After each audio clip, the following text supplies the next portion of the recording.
Imagens e revelações exclusivas sobre o poderio nuclear dos Estados Unidos. O país tem armas assustadoras, prontas para uma guerra contra outra superpotência. A única pessoa que pode autorizar o uso do arsenal atômico é o presidente americano. Ele está sempre de prontidão para isso em qualquer lugar do mundo. Veja na reportagem exclusiva do 60 Minutes. Aviões, submarinos, mísseis nucleares. Um arsenal poderoso capaz de produzir ataques como este. Em 1945, no final da Segunda Guerra Mundial, as cidades japonesas de Hiroshima e Nagasaki foram bombardeadas pelo exército dos Estados Unidos. Cerca de 240 mil pessoas morreram na única ação nuclear da história. Nos Estados Unidos, o presidente é a única pessoa autorizada a declarar uma guerra nuclear. Se isso acontecesse hoje, o chefe da operação seria este homem, o almirante Cecil Honey, o militar mais poderoso do país. Ele comanda todo o arsenal nuclear, as armas cibernéticas e os satélites espaciais norte-americanos. Segundo o almirante, vivemos o momento mais perigoso dos últimos tempos. We're at a time and place that I don't think we've been to before. Depois do fim da Segunda Guerra Mundial, o mundo passou quase 50 anos com medo de que ataques nucleares voltassem a acontecer. Era a chamada Guerra Fria, uma disputa econômica e ideológica entre dois regimes, o capitalismo dos Estados Unidos e o comunismo da União Soviética, o grupo de países comandado pela Rússia. Apesar da corrida armamentista que envolveu as duas potências, norte-americanos e soviéticos, nunca entraram em confronto militar direto. Com o fim da União Soviética em 1991, os países assinaram acordos de paz, mas a tensão não acabou. Tanto os Estados Unidos como a Rússia mantêm até hoje arsenais nucleares que podem destruir a civilização. Nos últimos anos, os dois países voltaram a investir em armas e desenvolvem equipamentos cada vez mais poderosos. Estaríamos diante de uma nova Guerra Fria? A tensão voltou à tona em 2014, quando o presidente da Rússia, Vladimir Putin, anexou a Crimeia, um território que pertencia à Ucrânia e que fica estrategicamente localizado entre a Rússia e o leste europeu. O general Philip Breedlove comandava o exército norte-americano na Europa durante essa crise. Ele diz que Putin cogitou o uso de armas nucleares caso a operação virasse um conflito armado.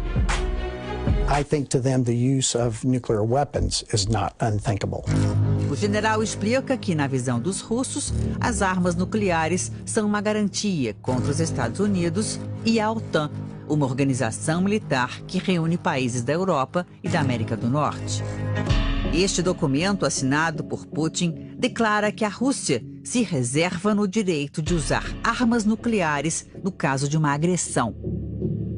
As afirmações acenderam um sinal de alerta. Nos últimos 2 anos, os Estados Unidos retomaram treinamentos que não eram realizados desde a Guerra Fria, simulações de um ataque nuclear.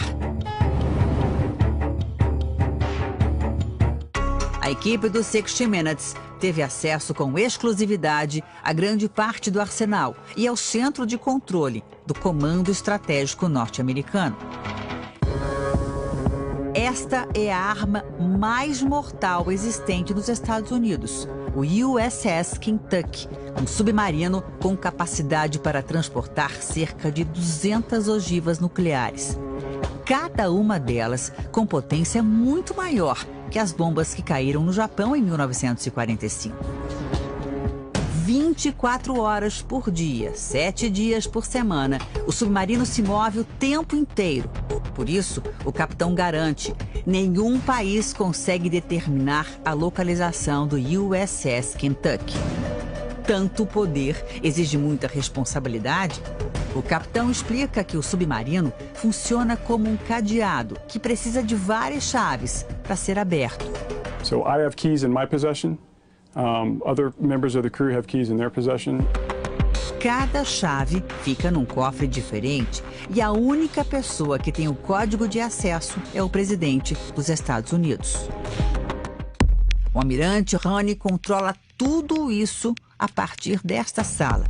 Nos últimos anos, o governo investiu 3 bilhões e meio de reais para melhorar a capacidade do centro de controle. Este relógio é um dos equipamentos mais importantes.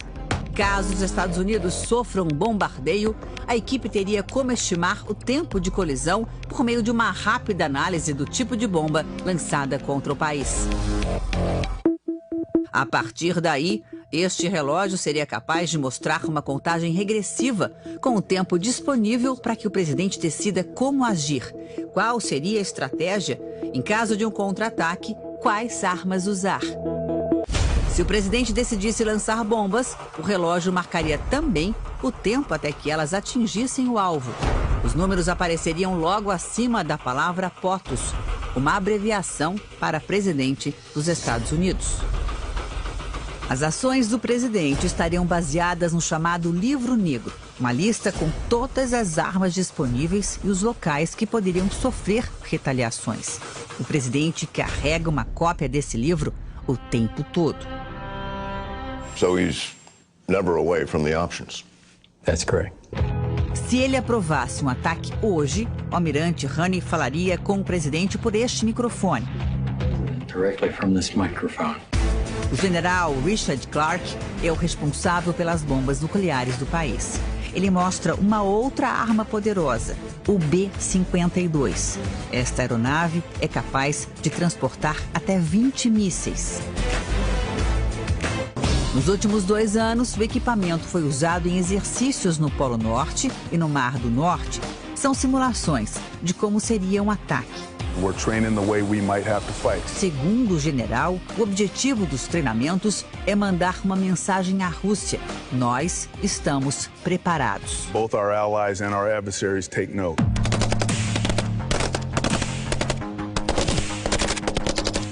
Hans Christensen trabalha no Centro de Informação Nuclear dos Estados Unidos. Ele demonstra no mapa qual é o alcance dessa mensagem. As linhas vermelhas mostram que os mísseis poderiam atingir alvos na Rússia.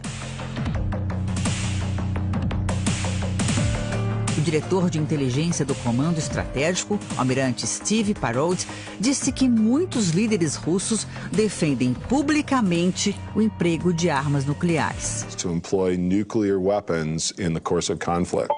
Este outro mapa elaborado pela inteligência americana mostra por que os russos se sentem tão seguros. As fichas laranjas representam as forças russas num suposto ataque na Europa. As brancas seriam as forças da OTAN, que claramente são menos numerosas. Atualmente, a Rússia possui mais de 1.000 ogivas nucleares de curto alcance, enquanto a OTAN tem apenas 200.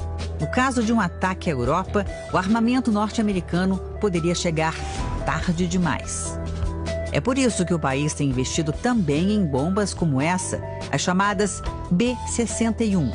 O objetivo é melhorar o alcance e a rapidez desses equipamentos. William Perry era secretário de Defesa durante a Guerra Fria e foi um dos responsáveis pela criação do arsenal nuclear dos Estados Unidos. Ele afirma que, apesar de tanto trabalho, a ideia é que essas armas nunca sejam usadas.